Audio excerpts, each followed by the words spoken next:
more good. Thirsty? Drink better.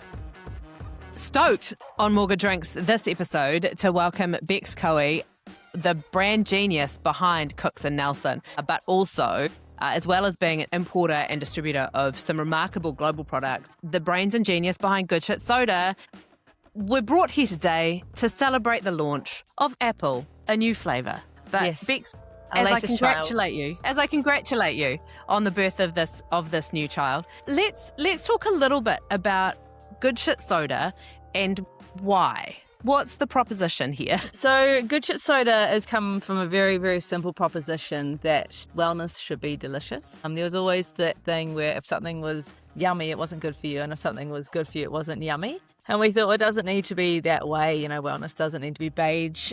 And so we set ourselves up with quite a task to create the world's first, Good Sh's the world's first pre and probiotic soda. And why we did that was because what's interesting with probiotic drinks, and probiotic drinks are amazing, but what's hard is you actually don't know what's in your microbiome, and you don't actually know what your bacteria needs to eat off in your microbiome. So the prebiotic, which is the fiber, and the one that we use is a beautiful symbiotic relationship with the probiotics, it's actually the food the probiotics eat in your gut. So it's a slower transit time in your colon. It's like a dog with a bone, probiotics. You give them what they want and they're so happy. And so it makes it a really much more effective product. We also found that with probiotics, refrigerating them was a bit of a pain point. So we spent 4 years working with scientists from around the world wanting to make sure we could do it ambiently. So the probiotic we actually use is this epic little bacteria that goes to sleep at pasteurization and wakes up when it hits your saliva. So it doesn't need to be refrigerated all the time. It doesn't lose its efficiency. And yeah, so that was pretty much the concept with Good Sh. We also became very obsessed by fiber. 95% of the world's population don't get enough fiber. And fiber's like this forgotten macronutrient that just, I don't know, it's kind of like the bassist in the band. It kind of gets chucked in the back and, doesn't get its full, lead singer The macro moment. that never gets counted. I know. And we're like, give fiber its moment. Fiber maxing's now coming out on TikTok and there's quite a lot of stuff happening. But fiber is so important for regulating blood sugar, for helping you sleep, for keeping you regular, so many reasons. And in the world of UPFs, as the food industry like to call them, ultra-processed foods, the fiber ratio of that food just keeps decreasing and decreasing. So for us, we're like, let's take that soda moment and let's put all this good shit in it. And we've got enough stuff to worry about in our day, how many supplements we're meant to be having, for how many issues and how many things, that let's just put it all in one package so it just is one less decision. So soda. Why soda? You reference kind of the soda moment, and I have this proposition. I think New Zealanders in particular are a little bit obsessed with fizzy. Like it's part of the vernacular, but in a different way to say I don't know, like Mormon mums in Utah, like going through the drive-through. Like we're a little bit obsessed with good fizzy. Foxton Fizz, Karma Cola, some of these brands over the years that have emerged that are, and we just love them. And, we're the birthplace of East Imperial. So but I'm interested, why was soda the right choice for this product when there's such a plethora, which means too many. Way too many. But there's I know you know what the word means, but I'm just always out to educate people that plethora does not mean good. But there's such a plethora of wellness products and pre and probiotic products that are, you mix them into hot chocolates, or they're powders that you shake before or after breakfast. And why was soda the natural fit for what you were wanting to achieve? Well, if you rewind the clock to when we started developing Good Sh, it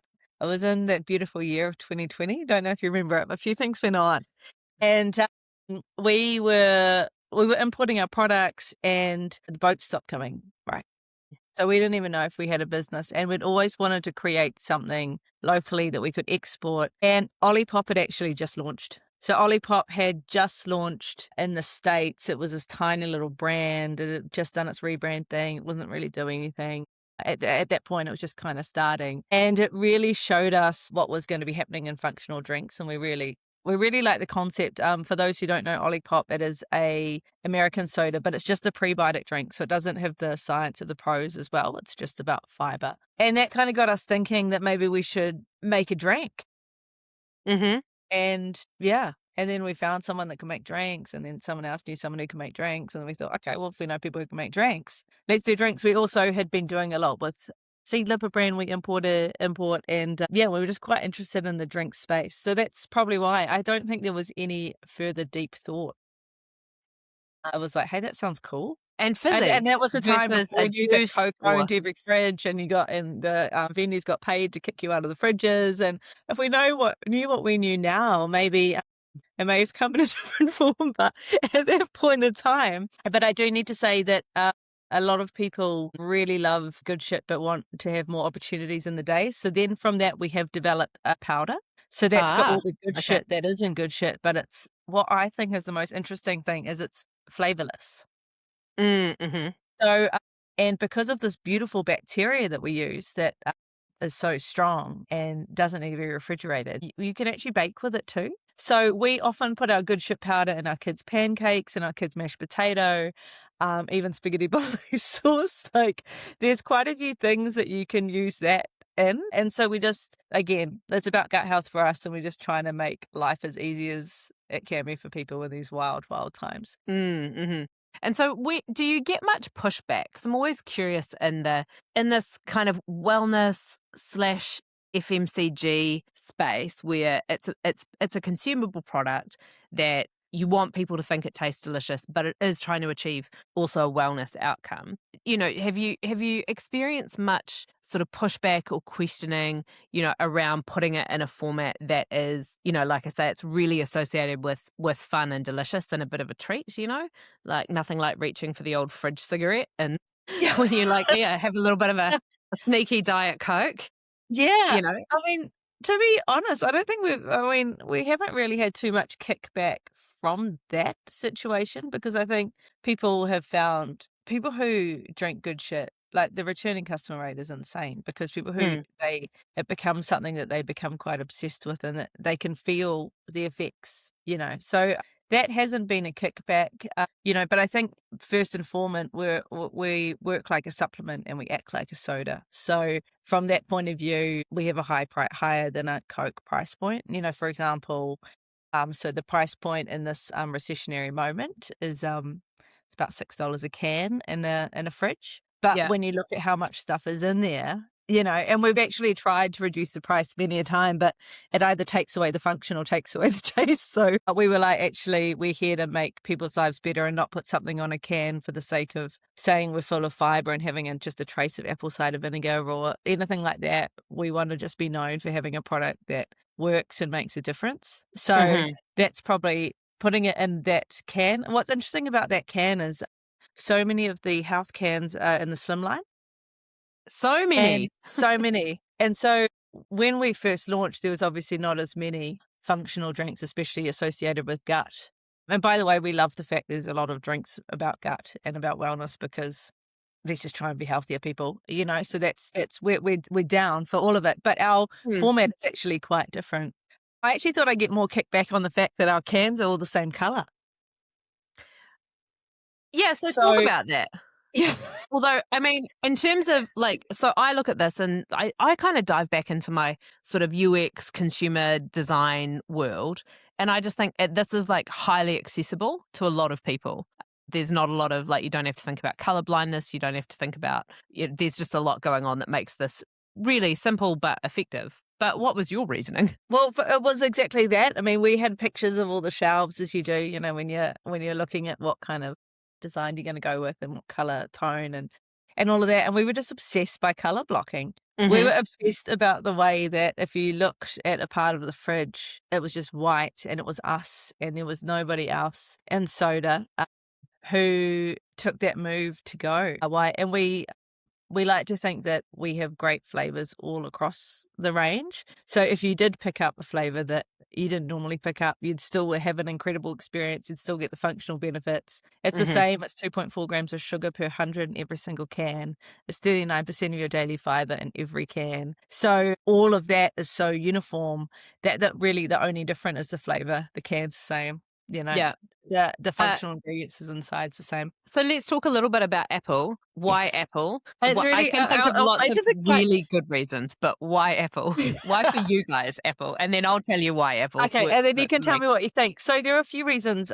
We actually really love nostalgia. So our cola tastes like cola lollies. Our ginger tastes like Nan's ginger beer. Our tropical tastes like, the Just Juice bubbles that you used to have as a kid on the beach, when you're climbing the trees. And so we really love reaching into this place of nostalgia. And for us, it was about creating an appetize that was good for you. So it's kind of like an Nice. appetize that's got a lot less sugar and is actually functional. But the other thing for us with good shit is coming from a world of drinks, as you know, things on the nose are really important for us. So every time you crack a can of good shit, it's actually the smell that gets you first because we use so many great ingredients. And we were obsessed by getting this beautiful fresh apple smell like you're going through an orchard, in the Hawke's Bay. And then when you have a sip of it, it's like biting into a Granny Smith and then having this beautiful rounding notes in the back of your palate of like a Braeburn. And that was what we wanted to create. So you can tell me if we did it.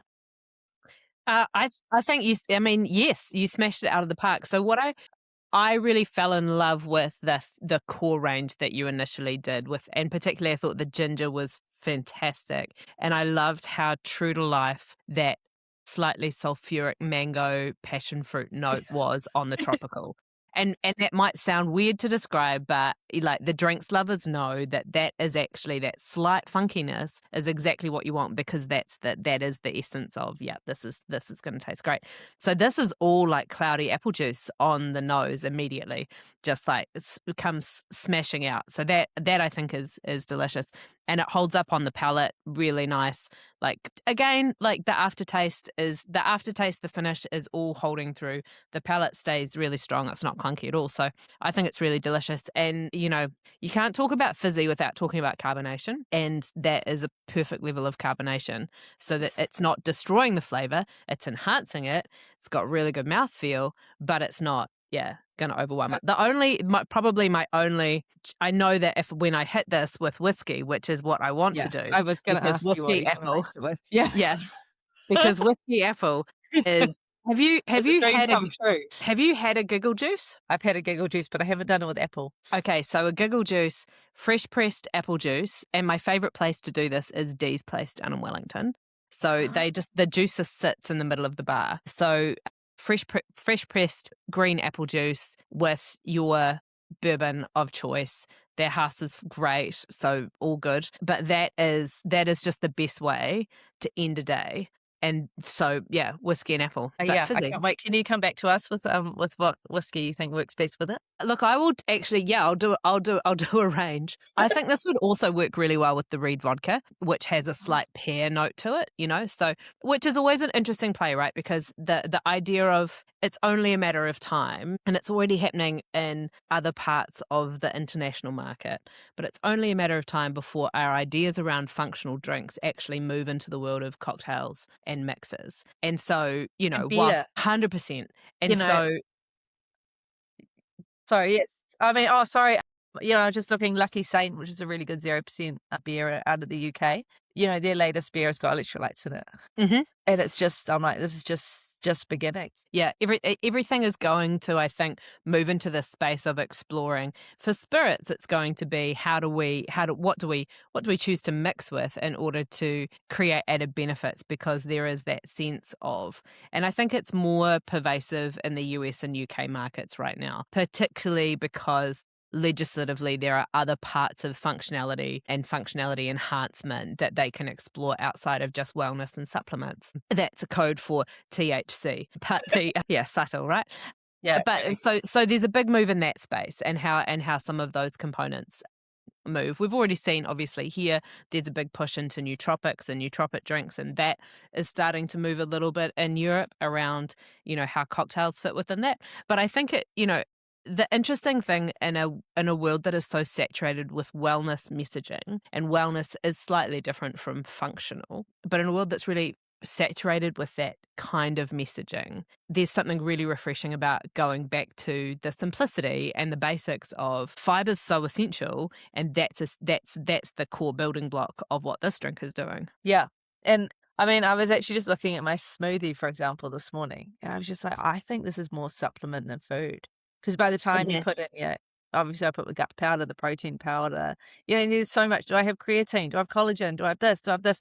And you're like, oh my gosh, all of a sudden I'm a supplement. I'm like a walking supplement. So it's quite, and trying to find the ones that work best for you is also really important. So yeah, I was just in the US at Expo West, which is Natural Products Expo. So it's called the Super Bowl of Snacks, right? And it is 3,500 food vendors, 60,000 visitors a day, and it is wild. Like the stands are huge. It's like basically being in like the interactive stands at Coachella, like it's crazy. And food cannot just be food over there at this expo. It was like you could not have just had a chocolate because it had to have mushrooms in it, or it had to have some kind of extra fiber or extra protein or something. And it was just such a incredible indicator of how much people are trying to squeeze out of their food right now for anything that's packaged. Yeah, it's not just enough to have a chip. It's got to be a protein chip or something. So that was really fascinating. And we then got taken through all the Whole Foods and the stores by the store managers and looking at how they were all set out and what was selling really well. And yeah, it's really interesting. So the drinks in America, especially if you go to Erewhon or if you go to Target, if you go anywhere, the functional fridge is insane. There is basically something for everything. And then within that is obviously this overriding thing in the US of GLP-1 which is the weight loss jabs, so Wegovy, Ozempic, whatever. Because what's happening is currently, well, the stats that we were given, I was over there on a US trade mission, it was that over 20% of US are on these GLP-1s. And by 2030, it's going to be over 30%. And what GLP-1s do is they trigger your brain to your gut to tell you you're full. So you don't eat so much food. That's the general use of them. So what's happening now over there with such a large part of the population being on these weight loss drugs, which these weight loss drugs have been around for decades, by the way. They've just been mainly for diabetics, and they're now going into mainstream. So they're pretty safe from all accounts if used properly, as with most medications. But what's happening to the food industry is products that are on the shelf are going to have to do more and more because people are eating less and less. What's happening to the restaurant industries is they're now having to do set menus for GLP-1 users because they cannot eat as much food as they used to. And especially in America, we all know what those portion sizes are. And then in bars as well, like I was going into bars over there and they had a separate menu of teeny martinis, because obviously if you're not eating as much, you can't process as much alcohol. So you've got to be careful with how much you consume. So what was happening over there was this whole new way of consuming food. And so it's really interesting. These functional beverages have been coming up for like the last 6 years. But now people are needing them because they're needing to get so much more nutrients out of not so much food. So it's really a fascinating time to be in the food industry right now. The concept's been around for a long time. I mean, A long time. In the 80s and 90s, I remember sleepy time tea was the essential if you had trouble getting to sleep. And then, if you had nausea in the morning, it was ginger tea. Or if you were trying to lose weight, it was alpine tea, which basically is just like herbal laxative. Really? I never saw alpine tea. Is it still Oh around? yeah, alpine tea was a whole thing. Well, What's it? Yeah. I was one of those kids that was, on Weight Watchers when I was far too young, and so that was what all the, that was the gas that all the middle-aged housewives were dishing to each other as alpine tea. They swore if you put 3 tea bags in a cup and you did that at 7 p.m. the night before a weigh-in, you'd be sweet because that was enough time to anyway. No one wants to Really? talk about that. Amazing. Yeah, that's the opposite of good shit. That's bad Yeah. shit. But it is. So this concept has been around for a really long time of how we modify our food intake or how we try and use food and drink as medicine. But I think in the drink space it becomes really fascinating Because, so in the alcohol industry, for example, the question is trade-off. You know that you are being a little bit naughty by intaking something that is not good for you, categorically. So you offset that by doing something that's slightly better for you. The fact that beer is 0% beer doesn't necessarily make the beer actually good for you, but put some electrolytes in. Okay, right? Yeah, Lower, we can. lower carb doesn't make it better for you. Thanks, Bait Summit Ultra, for converting a whole new generation of adventure athletes. But again, we're doing these trade-offs, and it's really interesting to see that happening in the FMCG space, because the trade-off then, the one that it feels screamingly obvious to me, and I'd be interested in your thoughts on it, is it's still ultra processed to a certain degree, to the protein chip being a great example of Yeah. exactly how many steps of food manufacture and process it goes through in order to become a chip that you open in a tiny little bag and pay a premium for, because it's loaded with protein without any question on what is the quality, the provenance of that protein. And then that big question, which underlies all functional food, is, does it actually do anything good for you? Yeah, Like, it's and a is big there enough question, in right? there? Is there enough in there to make it effective? And around food as well, there's so much you can and can't say, like there've been brands who, have said things have crossed the line. We actually have to have a food lawyer look at everything Mm, that we put out before we say it. You'll notice on the can there is not one claim. yeah. There is not one anything. It's not, because you can't. But there are supplements are a whole different world. You can say quite a lot with that. So trying to navigate this space, and I struggle, and I worry if I'm in the food industry and talking to food technologists all the time and being across this, and I become overwhelmed. Like, how the hell do you know what to eat, and how do you know what's good for you? And sometimes I wonder, with a lot of this noise that's going on, and it's another reason why we've kept Good Ship very functional and very, we haven't wanted to dilute anything about it, because we want to stand by what we're doing. But there's a lot of products that are getting into the game, and I just wonder if it's kind of like the AI situation where, how there's this revert back to analog, and there's the brick app for your phone so you can go offline. And so many people are all of a sudden just going, I just need to have a break from technology. I wonder if they're going to do that with food and just like hit the fruit and veggie shop again, and they just be like, all right, I'm out. I think there's definitely, I mean, the founder of the slow food movement passed away just last week, but I think there's always been this tension around a desire for one facet of the industry that promotes and talks about, and people who aspire to, live in the whole kind of slow food, whole foods lifestyle. But there are some realities around how do you actually do that. And I think the GLP-1 instance is a really good example of, if you simply can't intake the volume of food to get your daily protein and fiber and nutrients, then you have to look at alternatives. Yeah, so we need our food. We do need our food and drink to work hard, but at the same time, is it Just good for us? put some peas on the side of your plate too. Like, let's support New Zealand growers. Let's talk about peas. Let's keep those factories going.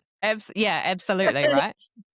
And so fascinating. I mean, yeah, not that, like, in the world of supplements now, what's crazy to me is that the conversation has become so myopic that there are nutritionists having conversation about which protein powder source. So is it whey isolate protein versus pea protein versus collagen protein, and which one is actually doing any heavy lifting for you? And there's now a conversation that says, well, actually, if the bulk of your protein supplement is this type of protein, then you might as well not be bothering, because it's not Yeah. actually helping you build muscle, which is the precise reason why most people are taking protein, to feel full and to build muscle. And that's 100 crazy. Yeah, 100%. And then obviously, at our our ripe young age, but the more importance of strength training's coming up. So the more that we lift weights, I'm there 3 times a week lifting my weights, because that's what, I feel good and I get to gossip with all my friends, but also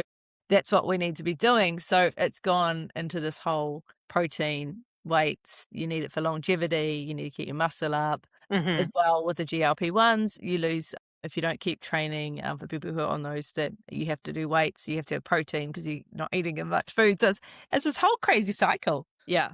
Wild But world. thank goodness we can Then we still got a crack simple open. drink. We got A it. delicious It's fizzy. bad handwriting. It's a poo emoji on the front. It tells you what it's doing. His name's Poot, by the way. He had to be a he, didn't he? Our little logo. His name's Poot. I did not know. So it was fascinating because my partner was saying, oh, it's got a scribble on the can. He's very excited to taste test these, by the way. Oh, yeah. We're talking about somebody who has a protein bar for breakfast every day. And you can imagine what that does to my world. As somebody who's just like, no, I will work my way through 3 eggs and Greek yogurt and Yeah. whatever to get my protein. But I was like, no, it is a poo emoji. That is Yeah. what it's a poo. That's what's happening. Oh, isn't it the colon or is it? Well, it could be, but He's it's actually got a poo. gut buddy next to him. We actually have designed a gut buddy, a little colon as well. But yeah, he's a little poo, that one. Yeah, we love it. Okay, Pooch, welcome to the More Good Drinks family. Yeah, Poot is cool, you know? And we actually, even beforehand, we've just redesigned the can.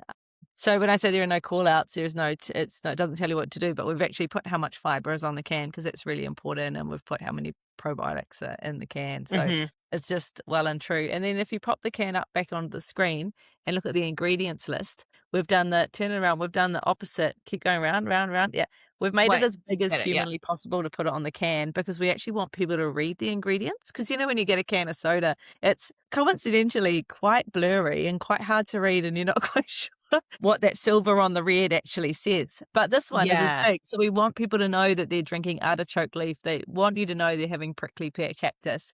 Our ginger's got 4 different kinds of ginger in it. It's got ginger juice. It's got brewed ginger. It's got all these things. And we're like, you're actually having proper food here. This is proper ingredients that help. And so that was really, really important to us. Maybe that was why we did a big can subconsciously, is so that we could, because the slim line, that would have been a bit hard to do. But that one, you could read it. You wanted more real estate for the messaging. Yeah, absolutely. Yeah. So let's talk briefly about distribution and access. Where can people get it, and how do people begin their good shit soda journey if they haven't already? If they haven't already, get straight onto it. So our website, lovegoodshit.com, is the great place. If you haven't been there, you get a 10% welcome discount. So that's really cool. Chemist Warehouse around the countries. It's next to the Inner Health Pluses in the fridge, which I love. Back at the back of the Chemist Warehouse, by the counter, it's with the probiotics. And I'm like, yeah, that's awesome. If you're in Auckland, Faro's really good. And then throughout New Worlds, select New Worlds around the country. And then shops like Valentino's and lots of different spots around the place. So yeah, check it out. DM me if you need to find your local stockists. And then we're shipping to Australia as well. We're doing a bit in Asia. And so, yeah, spreading the good shit love. That's exciting. That's really exciting because, export's challenging at this particular time for some people. It's certainly challenging for people who are trying to get into the game there. Australia and Asia, was that proximity driven or because the market's ripe for that kind of product? A few reasons. Firstly, we have young kids and we want to limit the amount of time we're on an airplane so we can be as effective as possible. So 1 flight away is ideal. And then also, as I've discussed, the US beverage market is just so exceptionally saturated that we would have to move there. And that was just not what our family, first and foremost, we're a family business. So we have to think about tamariki and what we're doing and everything. So, so we wanted to keep it close. Australia, it's called Good Shit over there. But apart from that, it's quite cool. And then, through Hong Kong, we've just done a trade show in Hong Kong and a few other spots over there. So just working on that. So again, gut health. People are finally realizing how amazing that incredible organ, your 2-kilogram gut, is. And so, we're just really excited that we can do something that helps out. Thank you for the delicious treat. My colon will thank you, as will my microbiome. It's also the one thing. It's about 70% of your immunity is in your gut. So if you're feeling like you're sick or off, if you look after your gut, it will really help you recover quickly. So with winter coming up, I always like to let everyone know that because, Panadol won't help the whole, that will help, but not the whole getting yourself better. Yeah. It will deal with the symptom. It won't actually help you prevent. Yeah, I love it. I am a bit of a fangirl. I don't mind disclosing that. I think it's better to disclose that I'm a fangirl rather than to be like, no, this is completely objective. But I'm a fangirl because as you've kind of talked about, it does what it says on the can. It's not trying to promise the world. I also love the fact that there's not a single claim associated with it. I think that's actually really helpful in a world that is so overwhelmed with not just food noise, but food messaging noise to play on the GLP-1. So thanks so much for sharing some of the story and the thinking behind it, and just being your down-to-earth, practical self, wanting to make a difference for people's tummies. That's awesome. Oh, pleasure. It's always such a joy to talk to you. I could talk to you for Cheers. hours. But yeah, listeners might be like, okay,